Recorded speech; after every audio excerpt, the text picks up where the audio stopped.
કેમ છો વિદ્યાર્થી મિત્રો? ચાલો આજે આપણે પદાર્થના જ્વલન બિંદુ વિશે સમજીશું. જે નીચામાં નીચા તાપમાને પદાર્થ સળગે છે તે તાપમાનને તેનું જ્વલન બિંદુ કહે છે. દહન માટે પદાર્થને તેના જ્વલન બિંદુ સુધી પહોંચવું જરૂરી હોય છે.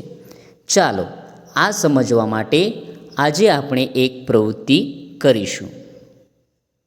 આ પ્રવૃત્તિની અંદર આપણને આ પ્રમાણે સાધન સામગ્રીની જરૂર પડશે.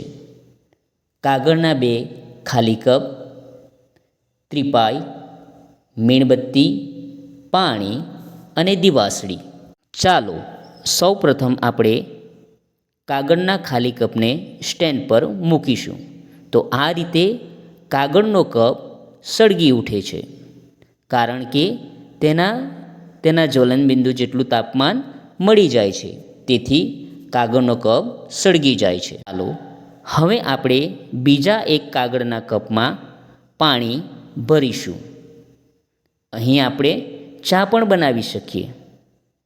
ચાલો આ કાગળના કપને આપણે ત્રિપાઈ ઉપર મૂકીશું અને તમે અહીંયા જોઈ શકો છો કે કાગળનો કપ સળગતો નથી. આવું શા માટે થાય છે? ચાલો જોઈએ.